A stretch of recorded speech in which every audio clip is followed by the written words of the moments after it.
Hello, kids. Today we're going to be talking about inflation. So, if we remember and go back to our learning targets for this unit in measuring the economy, this is going to focus on number 2. I can identify and measure inflation. So, inflation is one of our indicators. We've got gross domestic product that we've already talked about, GDP and GDP per capita.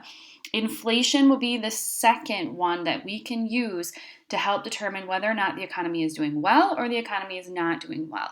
So that's what all of these things are going to be doing. Gross domestic product, inflation, and our number 3, which is the unemployment rate, can tell us, is our economy growing? Is our economy declining? How well are things going in a country based on these economic indicators? So today is inflation. Now, if we were in class, we'd do the super fun activity where we would do an auction and you would get to bid on things, but we can't do that, and I can't figure out a way to do it without just talking about it. So, inflation.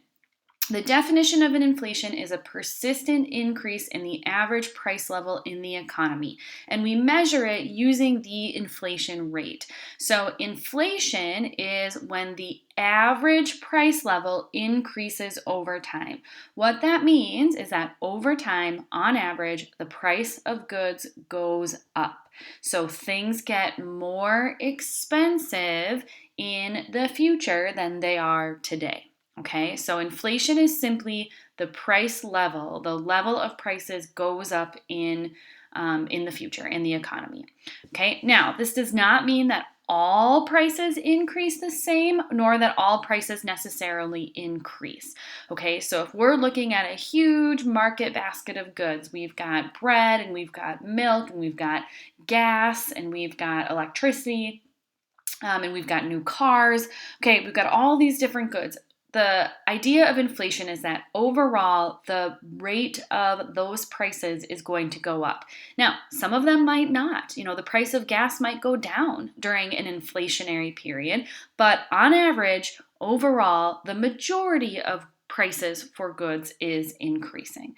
Okay, so what we're going to look at today is that good? Is that bad?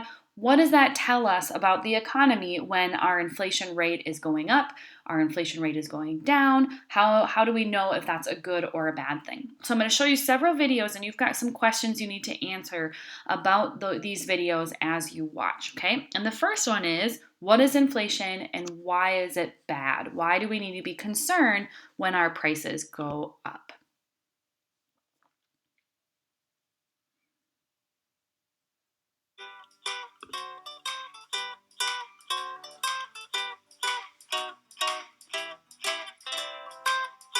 This is Dave. Dave has his eyes on a beautiful 1978 Ford Pinto. Barely used. It's a bargain for $24,000.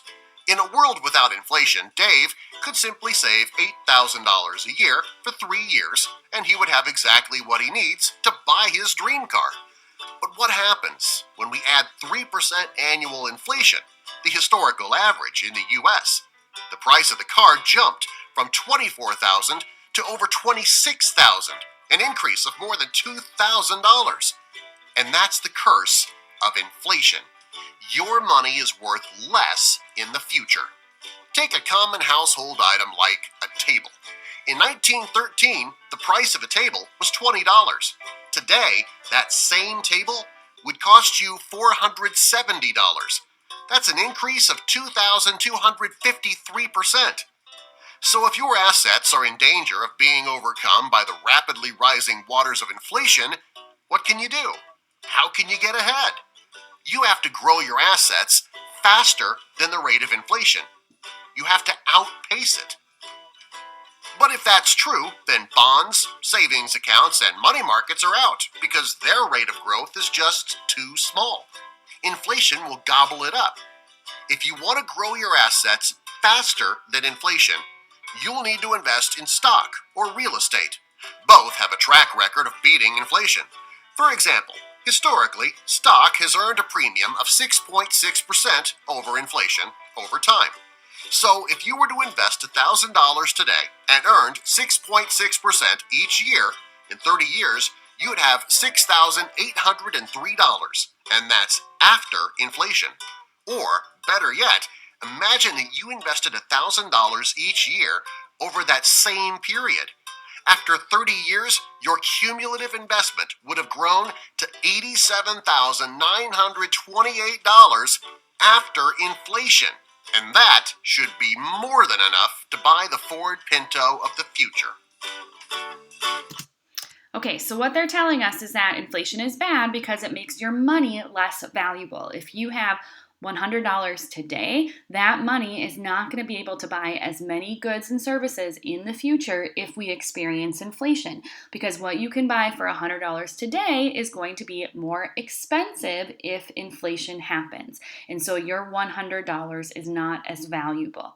Okay, so there are ways that we can try to protect our money and invest our money so that our money still is valuable in the future. And that's what he was talking about in the second part of that video. Okay, so now here's a different take on this, which is why can inflation sometimes be good?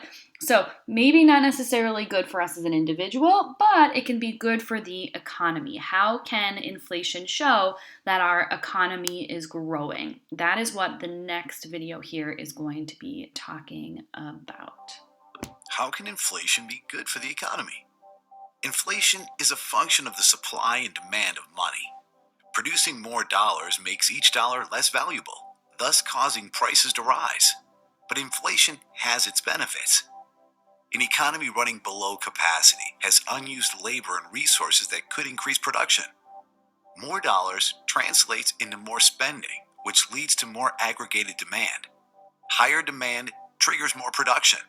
British economist John Maynard Keynes said some inflation was necessary to prevent the paradox of thrift. If prices fall because the country is too productive, consumers will wait for a better deal before they buy goods. Aggregate demand falls, leading to less production, layoffs, and a stumbling economy. Inflation also helps debtors who repay loans with money that's less valuable than the money they borrowed. This encourages borrowing and lending and increases spending. Inflation cushions the blow for the U.S. government, the world's largest debtor. Oh, that ends weird. Okay, so what it's talking about is that inflation can be good because it is showing that the economy is growing. If people are buying goods and services, the more they buy, the more they spend, that is going to push prices up. And as people do that, that will be good for the economy. When we spend our money, it means that people are making goods and services. It means people have jobs. When those people have jobs, they can go and spend their money, and more money is circulating through the economy. So it can be good. Inflation can be a sign that things are going well in your economy as your prices rise. The key is that we just don't want prices to rise too much. We want to make sure that we have a little bit of inflation. Usually the target is like 2%. If prices are rising gradually, again, it's a sign that the economy is doing well, but it's not too big of a hit on your pocketbook, that your money is still going to be valuable and can still purchase the goods that you need.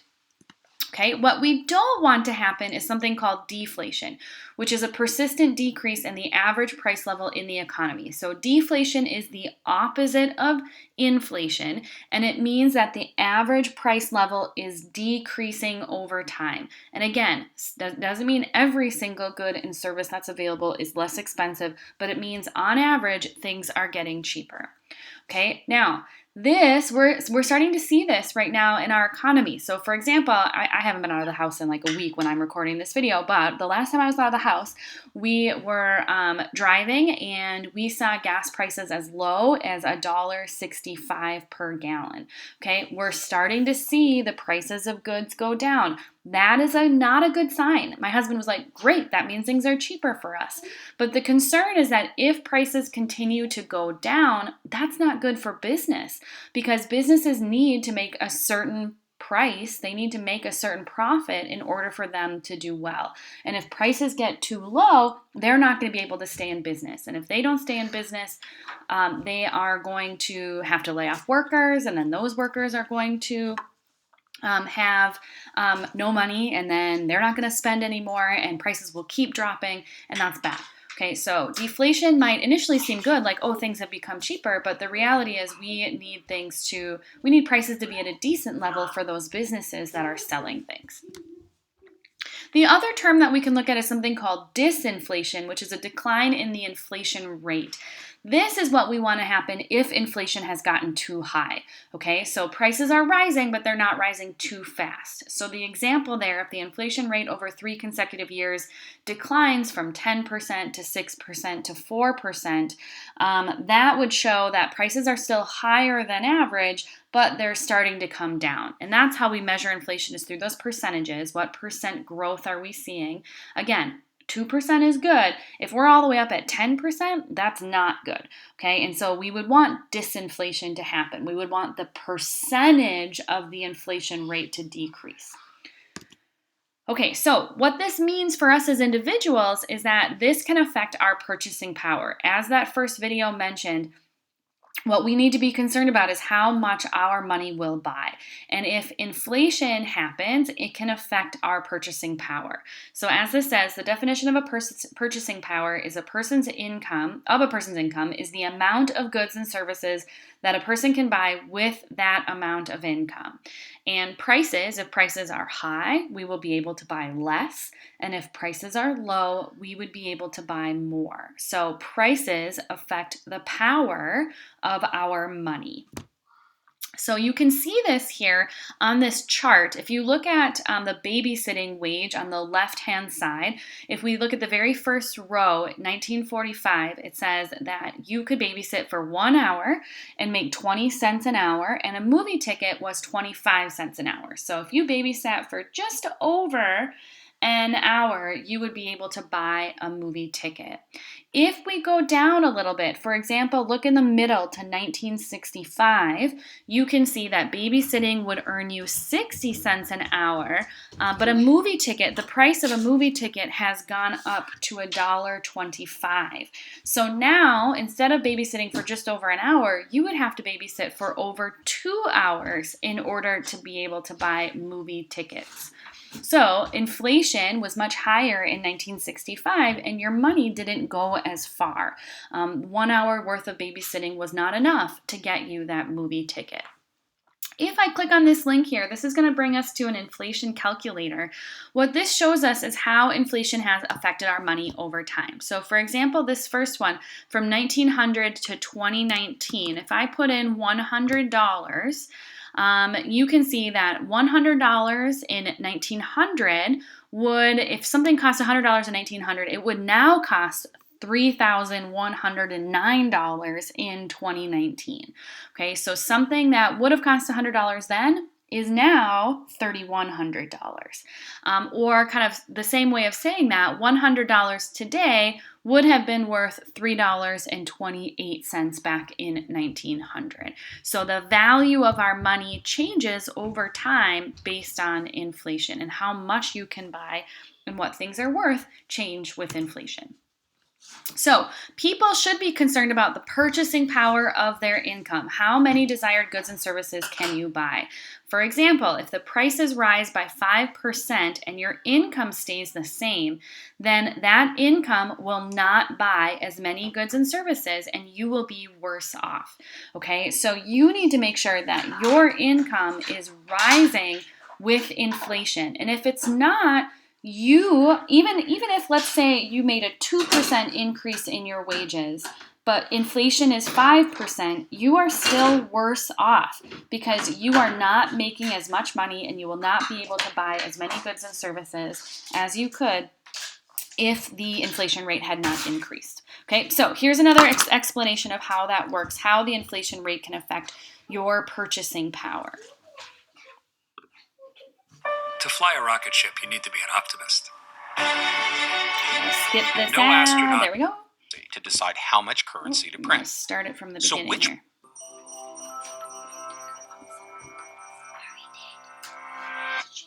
If you tried to pay for something with a piece of paper, you might run into some trouble. Unless, of course, the piece of paper was a $100 bill.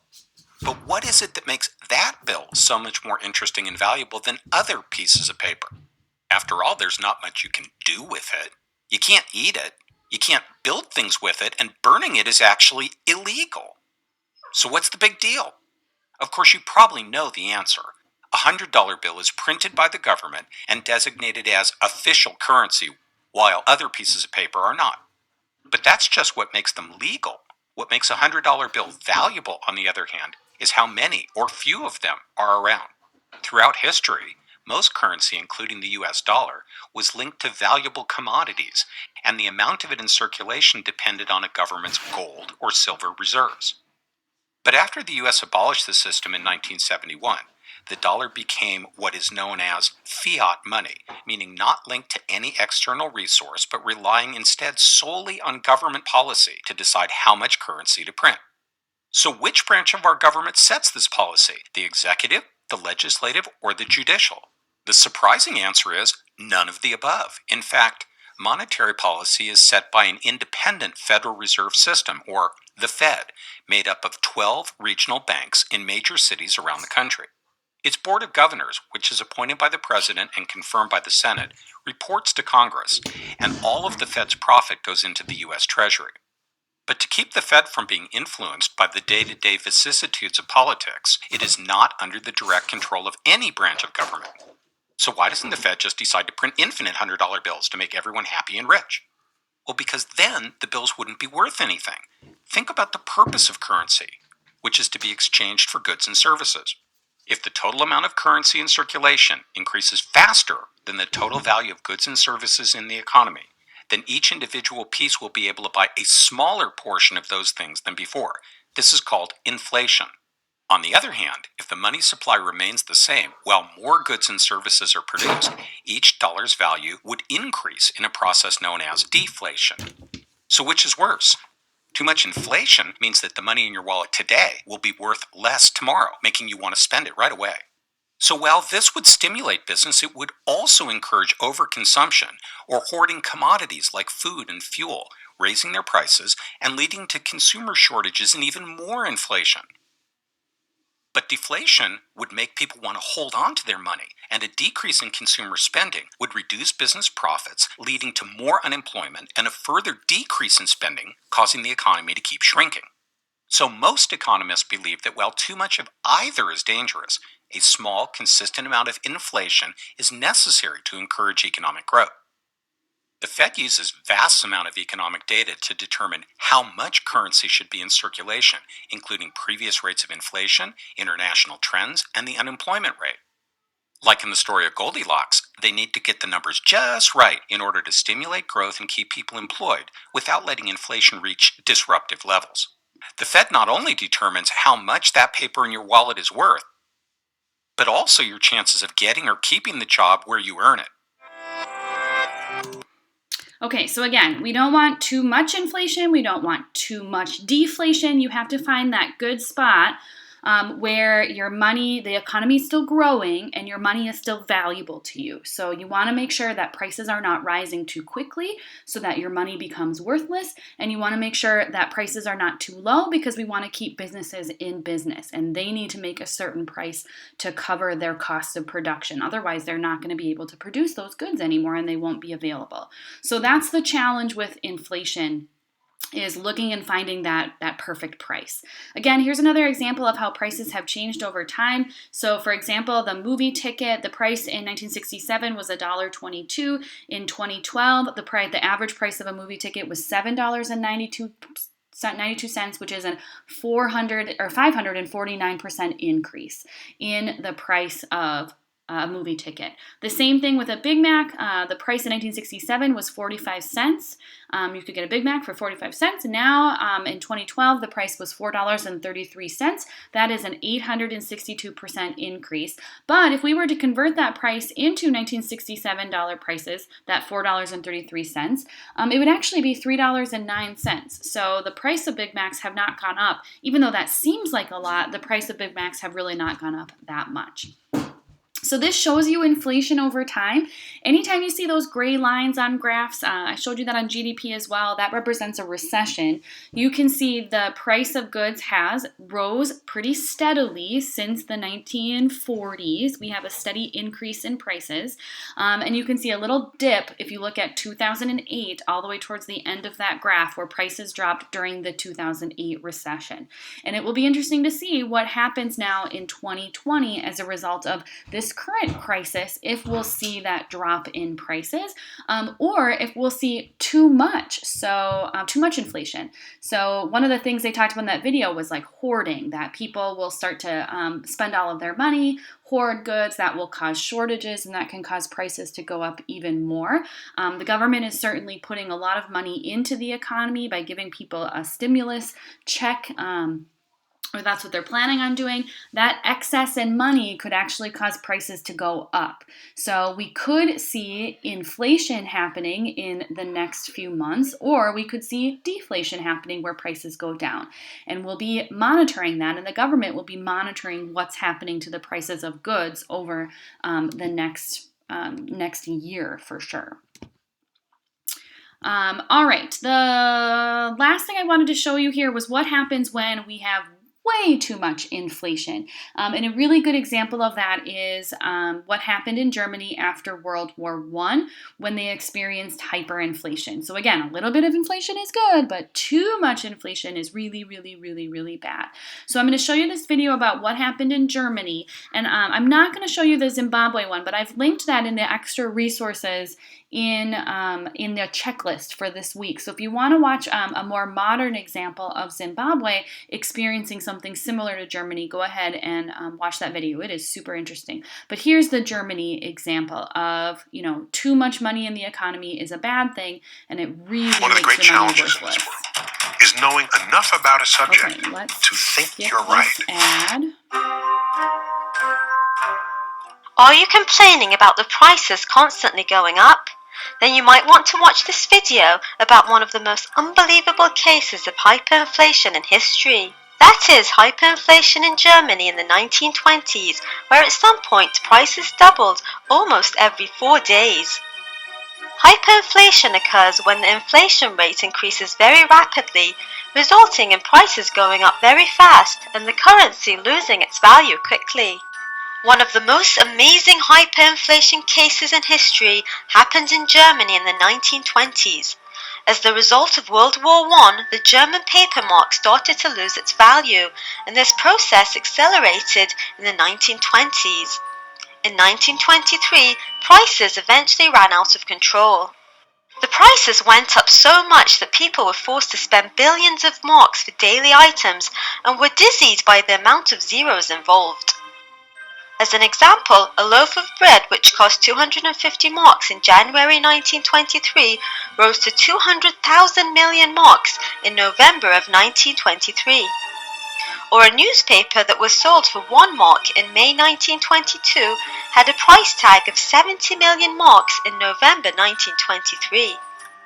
It was cheaper to use the back of a 1 million mark to write notes, as a notepad would cost billions of marks. Some had to use wheelbarrows filled with cash to get a cup of coffee. At restaurants, customers had to negotiate the price of the food in advance, as there was a good chance that the price could change before the meal was served. Most restaurants did not print menus, as by the time the food would arrive, the price had already gone up. At some point, the situation got so bad that the prices were doubling almost every 4 days. There is evidence that it was cheaper to burn marks instead of wood or coal. Some used marks instead of wallpaper to decorate their walls. Children also used bundles of marks instead of toy bricks. Workers also had to negotiate their wages almost on a daily basis. Some had to use a scale to count the weight of their money to get its value, as it was difficult to count all the bills. Workers were paid twice a day so they could spend the money quickly before it lost its value. Many collected their wages in suitcases. One person who left his suitcase unattended found that the thief had stolen the suitcase but not the money. After collecting their wages, workers would quickly rush to either buy daily goods or pass the money to their family so that they'd spend it before its value had gone down. The German government eventually managed to stabilize the situation by taking a number of initiatives, including cutting 12 zeros from the paper mark and replacing it with a new currency called Rentenmark. However, the economic pressure on the Germans eventually contributed to the rise of the Nazi Party that used Germans' dire economic situation to attract public support and eventually gain power. So this is a really good example of what we don't want to happen. And the reason this happened is because they printed too much money. So a lot of times people will say, well, if we're having problems in our economy, let's just print more money. This is why we don't print more money. The more money people have, the more they spend, the more goods they consume, that's going to increase prices. And if you've got lots and lots and lots of money circulating, prices are going to get really high, and that money is going to become significantly less valuable. So we don't want this to happen currently. Even if our economy is going to decline in the next year, we don't want the government just printing more money and giving that money away, because that is going to cause prices to rise and the value of the dollar to decline.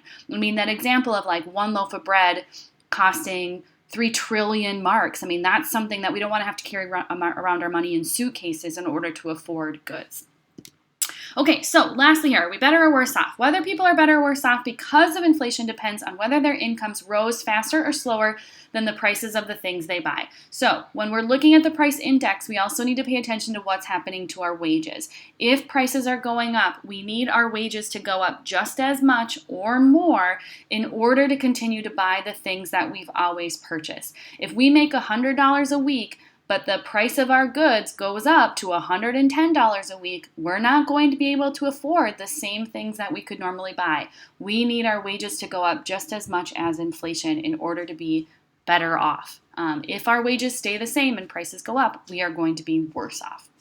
Okay, so take a look at those remaining questions on your notes outline and make sure you submit the notes outline. If you have any questions, make sure that you either email me, text me, call me, and we can review and talk about these things in more detail. Hope everyone is doing well, and I will talk to you soon.